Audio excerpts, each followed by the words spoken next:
내가 살고 있는 동네 어디까지 알고 계신가요? 당신이 몰랐던 우리 동네 역사 이야기 히스토리 야! 자, 이제 벌써 올해도 절반이 지나가고 있습니다. 맞습니다. 시간이 진짜 빠른 것 같아요, 쌤. 요즘 해 정말 길어졌어요. 이제 네. 본격적인 여름이 시작됩니다. 맞습니다. 이열치열이라고 하잖아요. 저는 뜨거운 여름에도요, 러닝 멈추지 않습니다. 계속 달려요. 항상 자기 자신에게 좀 취해서 땀 흘리는 그 셀카를 좀 계속 찍어요. 멋져요, 멋져요. 예. 네, 운동 진짜 열심히 하시고. 선생님도 진짜 옷 너무 오늘 또 화사하게. 네, 너무 예쁘세요. 저 정말 실망인 게 저만 튀려고 입고 왔는데 이게 뭐예요, 지금? 왜 이렇게 점잖으세요, 우리 배우님? 저만 뭘 못 들었나요? 혜연 씨 밝혀주려고 밝게 입고 왔어요, 저희. 양쪽에서. 그러네. 예. 아주 화사합니다, 지금. 예. 태주 씨가 전에 네. 이상형으로 그 배우 박보영 씨를 꼽은 적이 있어요. 있죠. 네. 근데 저 주변에서도 우리 그 혜원 씨가 약간 그 박보영 씨 결이다.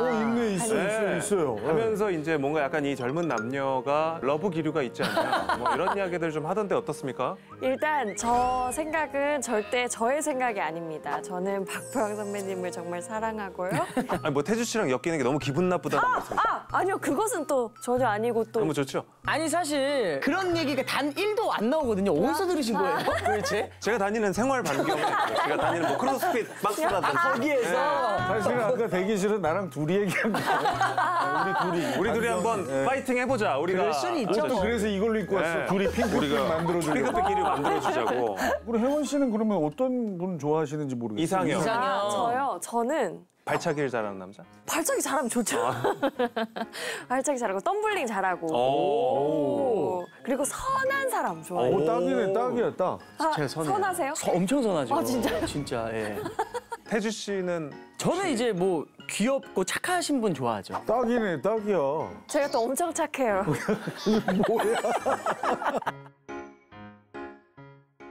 자, 아무튼 이 MZ세대의 싸움 현장을 사실 이렇게 직관하는 느낌이었어요. 물론 뭐 농담처럼 얘기하셨지만. 네.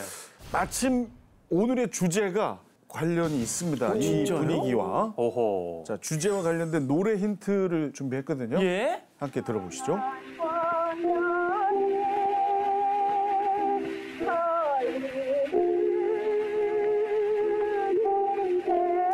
이 노래 아시려나? 우리 옛날 노래 같은데요? 전 알죠. 역시 가수셔서. 전 알죠. 근데 되게 슬퍼요. 듣는데 슬퍼지네요. 이거 혹시 사이 찬미 아닙니까? 와우, 정확합니다. 그죠. 자, 이 노래 1926년 한국 최초의 여성 성악가 윤심덕이 부른 사해찬미라는 곡입니다. 허무주의적인 인생관을 담은 가사로 유명하고 지금까지도 리메이크 되면서 많은 사랑을 받는 곡입니다. 그 사해찬미라는 드라마도 있었잖아요. 맞아요.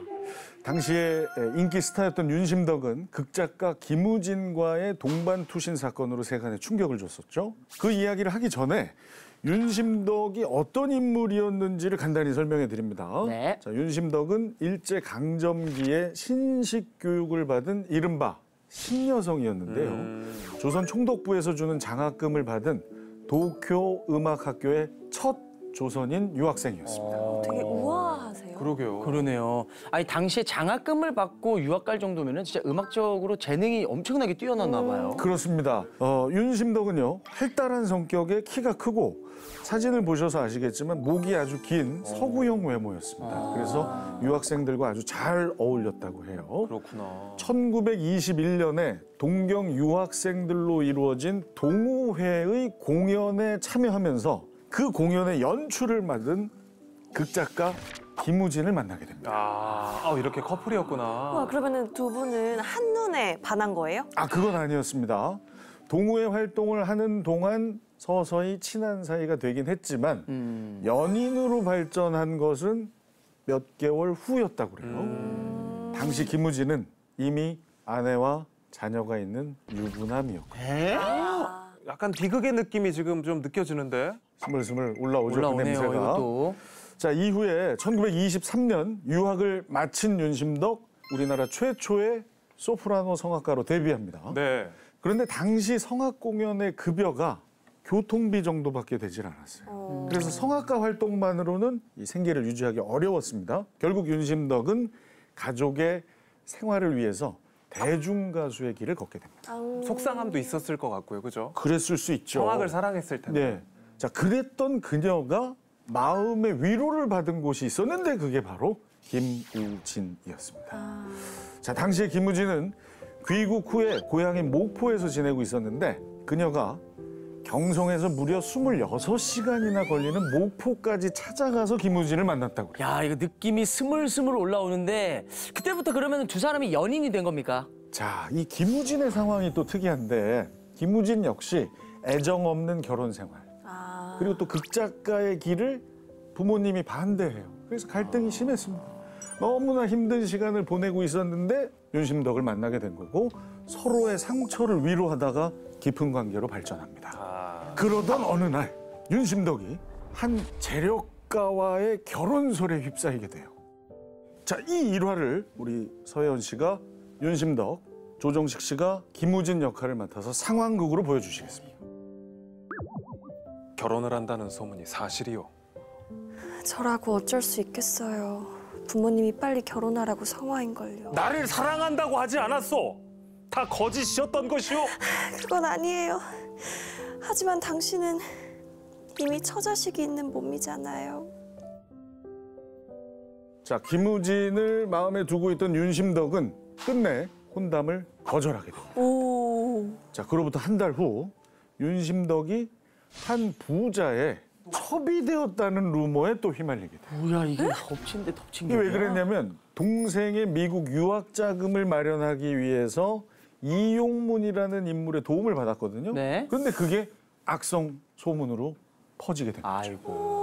결혼설이 난 지 얼마 안 됐는데 그런 루머까지 돌면은 이미지에 타격이 컸을 것 같아요. 그렇죠. 인기가 많았나 보다. 결국 여러 비난이 쏟아지자 그것을 견디지 못한 윤심덕은 활동을 접고요. 아. 1년 후에 재기를 위해서 복귀 공연을 열었지만 실패합니다. 그리고 또 김우진이 제안을 해서 연극 배우에도 도전을 해요. 네. 하지만 연기력, 작품성 논란으로 그마저도 실패합니다. 야, 뭔가 하나 제대로 뭔가 이뤄내지도 못하고 계속 엎어지고 안 되고 참 속상하긴 하네요. 그러면 그 이후에는 그러면 윤심덕님은 어떻게 됐나요? 자, 1926년 7월 윤심덕은 일본의 한 레코드 회사에서 음반 의뢰를 받습니다. 오사카로 건너가요. 모든 녹음을 마친 후에 그녀가 회사 측에 미리 약속되지 않았던 한 곡의 녹음을 추가로 부탁합니다. 그 노래가 바로 아까 들은 사회 참미. 아, 슬퍼. 당시에 집안과 갈등이 깊었던 김우진도 집을 떠나서 도쿄에 있었거든요. 윤심덕은 도쿄에 있는 김우진에게 오사카로 오지 않으면 자살하겠어요 라는 내용의 전보를 쳤고요. 그렇게 해서 다시 만납니다, 두 사람이. 네. 그다음에 그 두 사람이 시모노세키와 부산을 오가는 배에 함께 올라요. 그게 이루어질 수 없는 사랑의 끝이었어요. 그래서 불륜도 그리고 죽음도 막지 못한 사랑이었네요. 그렇게 항상 스캔들이 따라다니던 스타의 자살 사건이라니 이 기사가 엄청 많이 났겠어요. 엄청 화제였겠어요, 그죠? 당시 신문에서는 이 사건을 청년 남녀의 정사, 즉 사랑하는 남녀가 함께 목숨을 끊은 것이라면서 대서특필했습니다. 자, 이후에 레코드가 발매됐거든요. 10만 장 이상이 팔렸고요. 이쯤 되니까 대중들 사이에선 또 음모론이 돕니다. 음반 홍보를 위한 자살 위장설, 아. 실족설, 타살설 등등 다양한 의혹과 추측이 쏟아졌지만 끝내 진실은 밝혀지지 않았습니다. 오늘 근데 약간 얘기를 들어보니까 선생님 의상 색깔도 그렇고 네네. 오늘 주제가 러브 스토리 아니면 좀 비극적인 러브 스토리? 자, 오늘의 주제는 바로 근대적인 윤리관 속에 서구 문물이 유입되던 1920, 30년대 경성을 배경으로 한 로맨스. 근대 조선에 불어닥친 연애 바람, 경성 스캔들입니다. 유학생들이 집으로 찾아와서 폭행하는 사건이 발생. 왜?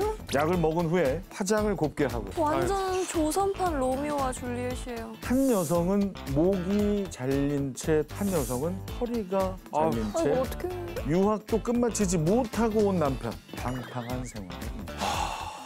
고향으로 돌아가서 이혼을 요구했지만 두 사람의 결혼 미뤄지게 됐어요. 그러면 그 아내가 왕수복이에요? 아닙니다. 그럼 사각관계. 자, 잠깐만. 바람이죠 뭐. 글짓기 대회를 한번 해볼게요. 저는 문학소년이에요. 연애 소년 아니에요? 자, 세 분 다 한번 들어보실까요? 나태주 씨는 내려놓으셔도 됩니다.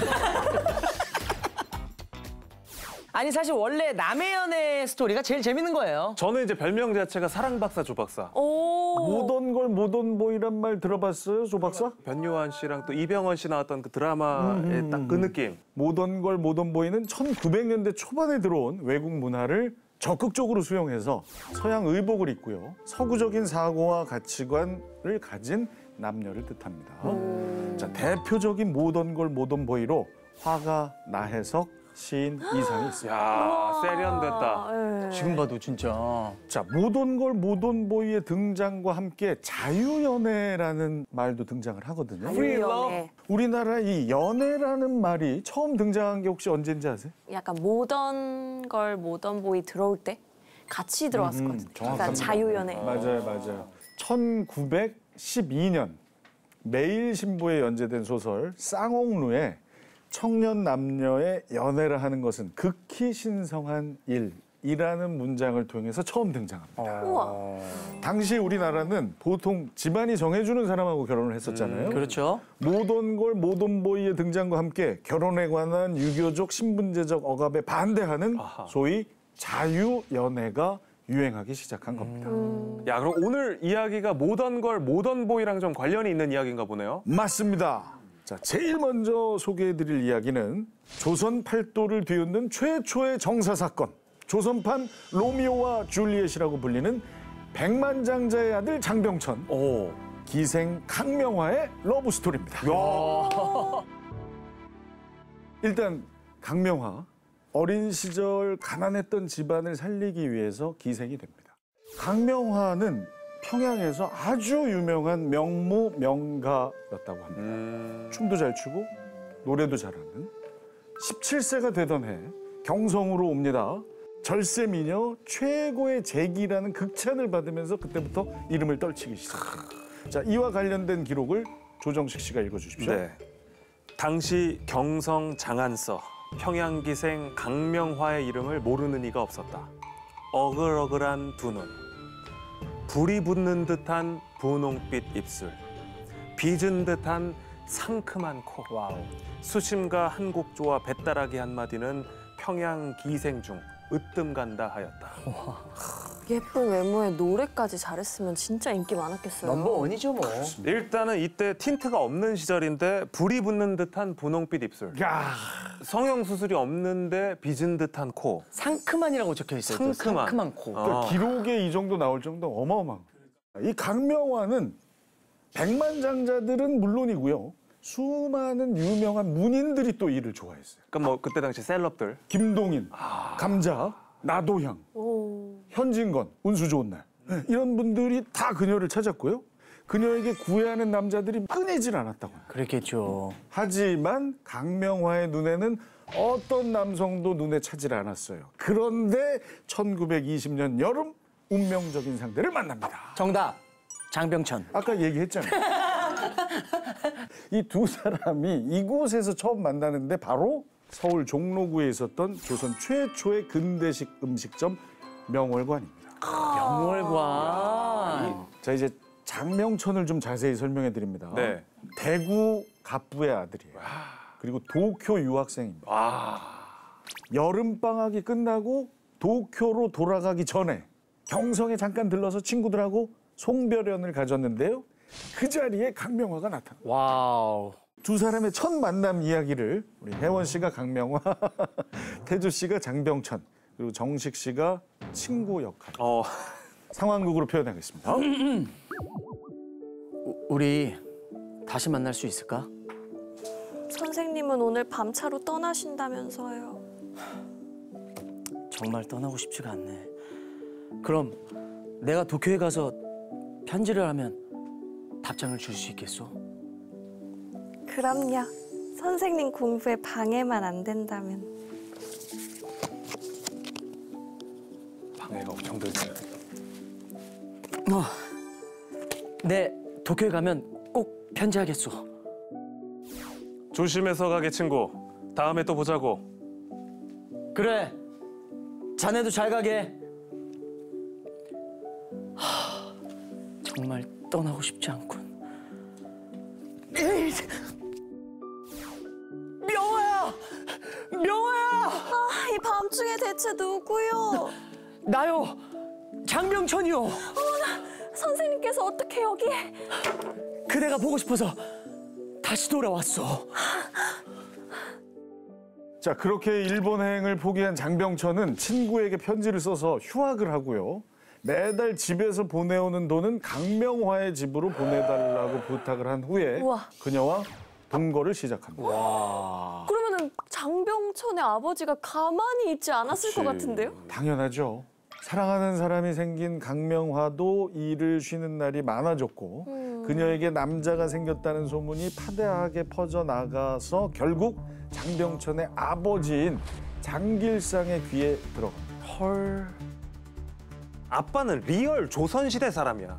그렇죠. 완전 이거는 다르죠. 지금 뭐 아예 이게 용납이 안 되는 거죠, 그죠? 자, 화가 난 장길상. 아들의 생활비 학비 끊어요. 그리고 집으로 불러들입니다. 외출을 금지시켜요. 그러니까 무조건 차단이에요. 지금이랑 똑같네, 진짜. 그런데 아버지의 반대에도 불구하고 두 사람 몰래 만납니다. 창문 나가가지고. 사랑은 막을 그 수 없어. 연애가 3년이나 이어지게 돼요. 우와. 이러면은 더 사랑한다고. 그렇지. 그렇죠. 끈끈해지죠. 자, 그런데 문제는 강명화가 재산을 노리고 장병천에게 접근했다는 소문이 돕니다. 이런. 결국 두 사람은 일본으로 함께 유학을 떠나기로 결정. 여기도 또 이제 또 보는 눈들이 많고 하다 보니까 그럼 일본에 갔으니까 일본에서는 좀 자유롭게 만났나요? 안타깝지만 아니었어요. 이미 도쿄 유학생들 사이에서도 소문이 쫙 퍼졌어요. 그랬겠죠. 유학생의 치욕인 그들을 내쫓아야 한다는 움직임까지 일어납니다. 아이고. 하루는 유학생들이 집으로 찾아와서 장병천과 강명화를 폭행하는 사건이 발생합니다. 선 넘었네. 이때 강명화가 이렇게 말했다고 합니다. 혜원 씨? 우리도 고생하면서 학문을 닦고 있습니다. 또한 우리는 생사를 같이 하고자 맹세했으니 서로 떠날 수 없습니다. 여기서 퀴즈 타임 들어갑니다. 오, 갑자기 여기서 이렇게요? 퀴즈가 자, 오늘 나온다고? 이제 중간중간 퀴즈를 내드리고요. 오늘 역시 많이 맞히신 분께 선물을 드립니다. 아, 자, 첫 번째 문제입니다. 방금 했던 말을 마친 강명화는 이런 행동을 해서 모두를 혼비백산 도망가게 했다는데요. 과연 어떤 행동을 했을까요? 본인의 뭐 억울함을 표현하는 겁니까? 아니면 좀 위협적인 행동입니까? 조금 힌트를 주신다. 그 얘기를 하면 정답을 맞힐 수가 있어서 그렇죠. 알고 있어요? 그리고 일단 핵심은 유학생이에요. 에? 자, 지금 너무 힘들어 하시니까 제가 힌트 하나만 드릴게요. 핑크. 핑크요? 약속해줘. 빵을 먹었나? 핑크빵이. 아니, 핑크는 가장 유명한 게 약속해줘예요, 노래가. 그러네. 야, 이거 나 괜찮은데, 오늘? 자, 다 쓰셨어요? 네. 자, 하나, 둘, 셋에 공개하겠습니다. 하나, 둘, 셋. 자, 우리 태주 씨, 100점짜리 성적표를 보여준다. 예, 우리도 공부하는데 너희들 왜 괴롭히냐. 아. 우리는 이렇게 공부 열심히 하고 있다. 그래서 100점짜리 성적표를 딱 보여주는 거예요. 아. 약간 그러면- 그 교육방송 스타일이네요. 그렇죠. 그러면서 이제 너희들도 100점 맞을 수 있도록 약속해줘. 이렇게 하지 않았을까. 약속해줘. 우리 연애만 하는 거 아니다. 이렇게 공부한다. 그럼요. 좋습니다. 저는 각자 새끼손가락을 깨물어서 서로 피를 나누는. 아, 피로 크로스 이렇게 약속. 그만큼 우리는 서로의 생사를 함께 하기로 했다. 아, 그걸 유학생들에게 보여준다. 네. 자, 그리고 클리셰죠. 약간 이제 괴롭힘을 당할 때는 기본적으로 유리병을 깨고 좀 위협적인 모습을 좀 보여주는 거죠. 그 유리병을 이렇게 물건에다 대고 깹니까? 아니면 자기 머리로 깹니까? 그건 이제 괴롭힘의 정도에 따라 다른데 심해 쓴 머리. 이 정답이에요? 여기서는요. 여기서는 왠지 테이블? 테이블. 테이블 딱 하면서 다시는 날 괴롭히지 말라고 약속해줘. 좋습니다. 자, 세 분 중에 정답에 없네요. 가까운 분이 있습니다. 있어요? 그분을 정답으로 간주하겠습니다. 오, 아까 뭐라 그랬죠? 테이블에 깼다고요? 테이블 깨죠. 자, 정답은 손가락을 잘랐다입니다. 서현 씨가 가장 가까웠어요. 들어보니까 그럴 법했어요, 근데 진짜. 또 시작해. 유리병을 깨다가 손가락이 잘릴 수도 있어. 나태주와 돼가네요. 좋습니다. 아무튼 이 말을 마친 강명화가 칼로 자신의 새끼 손가락을 내리쳤고요. 야, 사방으로 피가 튀니까 학생들 도망갔습니다. 이때 장병천 말릴 틈도 없이 잘려나간 그녀의 손가락을 부여잡고 아이고. 오열했다고 합니다. 유학생들도 이제 비난이 잠잠해지고 쟤네 건들지 말자 약간 이렇게. 그랬으면 좋았을 텐데 아닙니다. 오히려 더 분노한 유학생들이 다시 공격을 준비했고 왜 이렇게 분노한 거예요? 그러니까요. 사람 아니네. 좀 내버려 두지. 그러니까 이 친구가 귀뜸을 해줘서 알게 된 두 사람 이제 목숨의 위협을 느끼고 어쩔 수 없이 다시 귀국하게 됩니다. 자, 하지만 국내 사람들도 일개 기생이 전도 유망한 청년의 미래를 망쳤다. 기생에 미친 불황하다라면서 두 사람을 비난했고요. 결국 강명화는 사랑하는 연인의 앞날을 위해서 자결하기로 결심합니다. 자, 죽음을 결심한 강명화는 장병천에게 처음이자 마지막으로 옷과 장신구를 사달라고 해요. 그리고 몸이 좀 불편하니까 온양온천에 가자고 부탁을 합니다. 어머나. 자, 1923년 6월 10일 밤 11시경 강명화는 장병천 몰래 미리 준비해둔 쥐약을 꺼내서 먹었습니다. 약을 먹은 후에 화장을 곱게 하고 아이고. 머리를 빗고 슬퍼. 새 옷을 입은 후에 다소곳이 앉아 있었다고 해요. 자, 이후의 이야기는 상황극으로 보여주시겠습니다. 왜 아직 자고 있지 않는 것이오? 사실 벌써 독약을 마셨습니다. 마지막으로 꼭 한 번만 안아주세요. 아니, 이 무슨... 내 당장 의사를 불러오겠소. 어려울 것 같습니다. 마음의 준비를 하시는 게. 내가 누군지 알겠소. 세상 사람 중에 가장 사랑하는 박원. 자, 파거는 장병천의 호였습니다. 마지막까지 사랑하는 사람의 이름을 부르다가 간 거죠. 자, 이 소식을 접한 언론 앞다퉈서 그녀의 자살을 보도했는데요. 강명화를 비난하던 세간의 시선은 장병천의 아버지 장길상에게로 향합니다. 장길상이 강명화를 죽게 만들었다 그런 거죠. 아니 뭐 비난할 때는 언제고 죽으니까 이제 와서 그래요? 그러니까요. 아니, 욕할 사람이 죽고 없으니까 이게 그러니까 바로 타겟을 확 바꿔버린 거 아니에요?